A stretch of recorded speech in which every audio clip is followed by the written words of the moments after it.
हाय.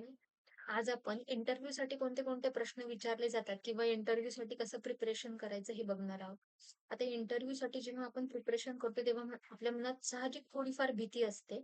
आता ही भीती घालवायची कशी? तर सारखी-सारखी तुम्ही प्रॅक्टिस करून ही भीती घालवू शकता. म्हणजे काय करायचं, तुम्ही स्वतः आरशासमोर उभं राहा किंवा स्वतःला इमॅजिन करा, की तुम्ही इंटरव्ह्यू देत आहात आत्ता आणि स्वतः ते प्रश्न विचारा आणि स्वतःच ती उत्तरं द्या.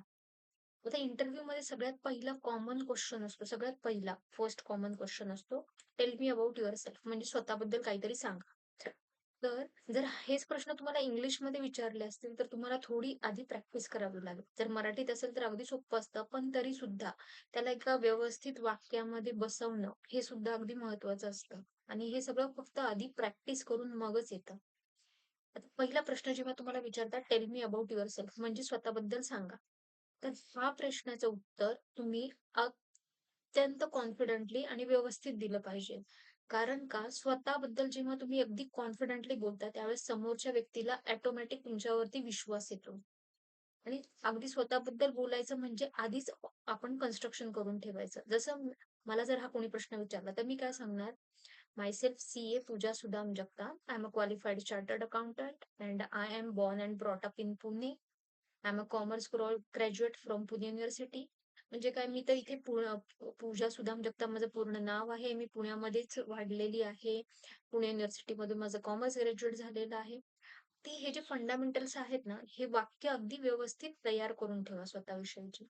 तुम्ही स्वतःविषयीची अजून 2-4 ॲडिशनल वाक्य घालू शकता. जसं काही I am a captain of my college team, college cricket team असं ह्याही गोष्टी तुम्ही याच्यामध्ये ॲडिशनल घालू शकता. पण जास्तीत जास्त 1 किंवा 2 मिनिटांमध्ये स्वतःविषयीचं इंट्रोडक्शन तुम्ही कंप्लीट करा आणि अत्यंत कॉन्फिडेंटली कंप्लीट करा.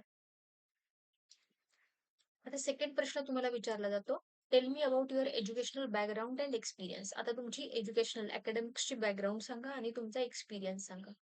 आता अकॅडमिक्समध्ये सांगताना जे तुमचं हायेस्ट क्वालिफिकेशन असतं, जे सगळ्यात मोठं क्वालिफिकेशन असतं, तर ते आधी सगळ्यात सांगायचं. तुमचं बी-कॉम जर हायेस्ट असेल, तर मग बी-कॉम सांगायचं. जर बी-कॉम नंतर एम-कॉम केलं असेल, तर आधी एम-कॉम सांगायचं. एम-बी-ए केलं असेल, तर मग आधी एम-बी-ए सांगायचं. आणि त्याच्याच बरोबर तुमचं पास आउट इयर जरी सांगितलं तरी चालेल तुम्ही. ते समोरच्याला अधिकाधिक कळेल तुमच्याविषयी आणि एक्सपिरियन्स सांगताना कधी पण आत्ता तुम्ही जिथे जॉब करता, तो पहिला सांगायचा. मग नंतर त्याच्यानंतरचा प्रिव्हियस एक्सपिरियन्स, मग त्यानंतर प्रिव्हियस एक्सपिरियन्स असं करत जायचं. म्हणजे जेवढं-जेवढं करंट आहे, लेटेस्ट आहे ना, हे सांगायचं. आणि जॉब डिस्क्रिप्शन आणि एक्सपिरियन्स सांगताना तुम्ही सारखी-सारखी प्रॅक्टिस करा, की मी इथे काय जॉब करतो ते व्यवस्थित मला पॉइंट टू पॉइंट समोरच्याला सांगता आलं पाहिजे. आणि सांगायचं पण असं, की जर त्याने काहीतरी कुठलातरी प्रश्न विचारला, तर तुम्हाला 1 ते 2 मिनिटात त्याचं एक्सप्लेनेशन हे देता आलं पाहिजे. आता हे करण्यासाठी तुम्ही काय करा, आधी स्वतः घरामध्ये त्याची प्रॅक्टिस करा. आता फॉर एक्झाम्पल मला जेव्हा हे प्रश्न विचारले जातात ना, तेव्हा मी आधीच तेच पॉइंट्स मी लिहून ठेवते, की मला हा प्रश्न विचारला किंवा एखादा प्रश्न मला अडला असेल त्यातला इंटरव्ह्यू झाल्यानंतर, तो त्या प्रश्नाचं उत्तर मी अधिकाधिक चांगल्या प्रकारे कसं देऊ शकले असते, हे सुद्धा मी लिहून ठेवते आणि स्वतःमध्ये इम्प्रूव्हमेंट करत राहते. तर इंटरव्ह्यूची तयारी सुद्धा आधी तुम्ही लेखी परीक्षेसारखी स्वतःची स्वतः एका कागदावरती उतरून करा. जेणेकरून तुम्हाला ॲक्चुअली जेव्हा तुम्ही फेस करताल ना, तेव्हा खूप कॉन्फिडंट येईल आणि तुमच्या चुका आहे ना, खूप कमी होतील. नंतर तिसरा कॉमन प्रश्न विचारला जातो, अकाउंटिंग फंडामेंटल्स क्वेशन्स वरती. जसं की 3 गोल्डन रूल्स ऑफ अकाउंटिंग सांगा. मग तुम्ही सांगू शकता रिअल, पर्सनल, नॉमिनल. तुम्ही त्यांचे रूल पण एक्सप्लेन करू शकता. विथ एक्झाम्पल पण तुम्ही ते एक्सप्लेन करू शकता. अजून तुम्हाला काही फंडामेंटल क्वेशन विचारतात. What is provision? What is depreciation? What is balance sheet? ह्यांची सगळ्यांची उत्तरं तुम्ही ऑलरेडी काय आहेत ना, ती एका वाक्यामध्ये लिहून ठेवा. आणि ती तुम्हाला सोप्या भाषेमध्ये कशी एक्सप्लेन करायची ना, हे सुद्धा तुम्ही तिथे लिहून ठेवा. आता फॉर एक्झाम्पल मी जेव्हा इंटरव्ह्यूला जाते ना, तर त्यावेळेस मला जेव्हा प्रश्न विचारले जातात, तर त्यासाठी मी एक वेगळी डायरी बनवलेली आहे. तेही तुमच्यासमोर मी ती डायरी दाखवते. तर ह्यामध्ये मी सगळे ह्या डायरीचा मी फोटो काढून ठेवलेला आहे आणि ह्यामध्ये मी सगळं अकाउंटिंगचे फंडामेंटल रूल्स, अकाउंटिंगचे स्टँडर्ड्स हे सगळे मी लिहून ठेवलेले आहेत. नंतर ते आता कसं तुम्हाला दाखवते. इथे मी इंडेक्स बनवलेला आहे. मग इथे मी लिहिलंय समरी ऑफ इम्पोर्टंट IFRS म्हणजे मला इंटरनॅशनल फायनान्शियल रिपोर्टिंग स्टँडर्ड्स वरती विचारतात. मग ती मी त्यांची माहिती थोडक्यामध्ये लिहून ठेवलेली आहे. तुम्ही असे सोपे-सोपे प्रश्न सुद्धा स्वतःचे करू शकता. जसं 3 गोल्डन रूल्स ऑफ अकाउंटिंग, मग real account, debit what comes in, credit what goes out, under that examples. तर हे मी थोडंसं ॲडव्हान्स लेव्हलचं केलेलं आहे. पण तरी पण मी तुम्हाला एक आयडिया येण्यासाठी मी हे दाखवते.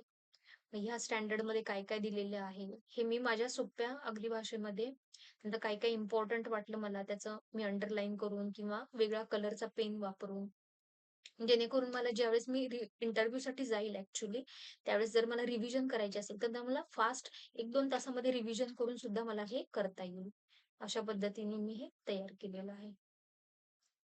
तुम्हाला हे जस्ट मी एक एक्झाम्पल म्हणून सांगितलं दाखवत आहे, म्हणजे जेणेकरून तुम्हाला आयडिया येईल. तुम्ही स्वतःची पण अशी डायरी मेंटेन तुम्ही करू शकता. आता नेक्स्ट क्वेश्चन असतो टॅक्सेशन वरती तुमचे फंडामेंटल क्वेश्चन्स असतात. आता टॅक्सेशन वरती काय असतं, मोस्टली तुम्हाला ड्यू डेट विचारल्या जातात, की टीडीएस रिटर्नची ड्यू डेट काय, इन्कम टॅक्सची ड्यू डेट काय, जीएसटी फॉर्म्स कोणते कोणते, जीएसटीआर 1, 3B. मग ज्यावेळेस तुम्ही सांगताल जीएसटीआर 1, मग त्यांनी जर का पुढचा प्रश्न विचारला की जीएसटीआर 1 म्हणजे काय असतं, तर तुमचं ऑलरेडी आन्सर हे रेडी पाहिजे. मग जेव्हा तुम्ही जे एखाद्या फॉर्म बद्दल, ड्यू डेट बद्दल सांगताल, तेव्हा तुमचं ऑलरेडी माइंडमध्ये सगळं उत्तर रेडी पाहिजे, की जीएसटीआर 1 म्हणजे ऑल सेल्स समरी असते. त्याच्यामध्ये सेल्स रिलेटेड जेवढे माझे ट्रान्झॅक्शन असतात त्या मंथमधले किंवा त्या क्वार्टरमधले, तर त्याची समरी ही जीएसटीआर 1 मध्ये असते. नंतर तुम्हाला जीएसटीज मधले छोटे-छोटे रूल्स विचारतील. जसं ब्लॉक क्रेडिट म्हणजे काय असतं, रिव्हर्स चार्ज मेकॅनिझम काय असतं, टीडीएसचे रेट्स काय असतात. तर एकदम इंटरव्ह्यूच्या वेळेस असे सगळे प्रश्न एकदम विचारले जातात. तर त्यावेळेस आपलं जमलिंग होऊ नये म्हणून काय करायचं, हे प्रश्न एकदम सोप्या-सोप्या ह्याच्यामध्ये लिहून ठेवायचे आणि सोप्या-सोप्या आपल्या अ, समजेल अशा हँडरायटिंगमध्ये किंवा आपल्या समजेल अशा लँग्वेजमध्ये आपण त्याचं उत्तरं लिहून ठेवायची. आणि सारखी-सारखी जर का तुम्ही ही रिवाईज करताल ना, तर ऑटोमॅटिकली तुम्हाला स्वतःला हे ॲक्चुअली काम करताल तिथेही फायद्याचं होईल आणि इंटरव्ह्यूमध्ये फेस करायला तुम्हाला उपयोग पडेल. हे मी सगळं इंटरव्ह्यूच्या दृष्टीने का सांगतेय? कारण जेव्हा हे सगळे क्वेशन्स तुम्ही छान देता ना, त्यावेळेस तुमचे सिलेक्शनचे चान्सेस वाढतात आणि तुमची सॅलरी सुद्धा तिथे एकदम कोट केली जाते. आणि इंटरव्ह्यूमध्ये जेव्हा तुमची फर्स्ट टाईम सॅलरी जेव्हा तुम्हाला चांगली व्यवस्थित मिळते, तर नेक्स्ट इयर तुमचं जे परफॉर्मन्स किंवा इन्क्रिमेंट जो असतो, तो त्याच्यावरती अवलंबून असतो किंवा नेक्स्ट जॉबचा इन्क्रिमेंट तुम्हाला सॅलरी त्याच्यावरती अवलंबून असते. मग पहिली सॅलरी जर का तुमची व्यवस्थित आणि छान असेल, इंटरव्ह्यू क्रॅक केली, अशा प्रकारे छान इंटरव्ह्यू क्रॅक केला, त्याचा नक्कीच तुम्हाला फ्युचरमध्ये फायदा होतो. नंतर मोस्ट कॉमन क्वेश्चन्स असतात की तुम्हाला सॉफ्टवेअर विषयी विचारले जातात. जसं काही तुम्हाला टॅली जर तुम्ही यूज करत असाल, तर तुम्हाला शॉर्टकट कीज विचारल्या जातात. तर शॉर्टकट कीमध्ये मग तुम्हाला विचारलं जातं की सांगा बरं पर्चेसचं व्हाउचरसाठी कोणती शॉर्टकट की आहे? जसं तुम्ही सांगू शकता F9 ही पर्चेस व्हाउचरसाठी आहे. त्यानंतर त्यांनी विचारलं जर का टॅलीमध्ये तुम्ही व्हाउचर्स कसे व्ह्यू करू शकता, तर तुम्ही त्यामध्ये सांगू शकता. एक मिनिट आपण टॅलीमध्ये जाऊन आपण हे बघूया. डिस्प्ले मग त्या केसमध्ये तुम्ही डिस्प्लेमध्ये जाणार. त्यानंतर स्टेटमेंट ऑफ अकाउंट्समध्ये जाणार, स्टॅटिस्टिक्समध्ये जाणार. तर इथे किती केलेले आहेत आपण 5 एंट्रीज केलेल्या आहेत. मग लेजर्स किती क्रिएट केलेले आहेत, तर 8 केलेले आहेत. हे तुम्ही इथं जाऊन बघू शकता. तर असे जे सॉफ्टवेअर रिलेटेड क्वेश्चन्स असतात ते तुम्हाला विचारले तर त्याची उत्तरं व्यवस्थित देता आली पाहिजे. जर तुम्ही ते busy software, S software use करत असाल, तर त्याच्याशी रिलेटेड टी कोड तुम्हाला विचारतील. तर ते टी कोड तुम्ही एका पेननी कागदावरती लिहून ठेवा, की तुम्ही डेली हे टी कोड्स यूज करता. जेणेकरून तुम्हाला फक्त एक्सप्लेन करायला इंटरव्ह्यूमध्ये आन्सर द्यायला तुम्हाला ईझी पडेल. आणि नंतरचा एक कॉमन क्वेश्चन असतो, "where do you see yourself after 5 years? What are your goals and objectives?"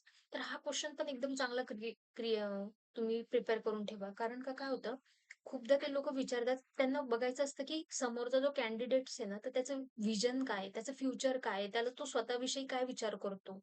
हे सुद्धा त्यांच्यासाठी महत्त्वाचं असतं. जर तो स्वतःविषयी चांगला विचार करतो, तर नक्कीच तो कंपनीविषयी पण चांगला विचार करतो.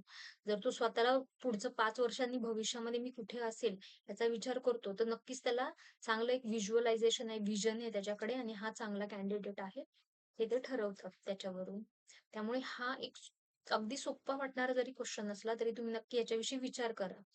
असू शकतं, की समजा आज तुम्ही इथे एखाद्या समजा ज्युनियर लेव्हलमध्ये असतात, तर तुम्ही सांगू शकता, की मला एका सीनियर लेव्हलवरती जायचं आहे. सीनियर लेव्हल असतं तर तुम्ही सांगू शकता, की मी मॅनेजर लेव्हलवरती स्वतःला 5 वर्षानंतर बघतो.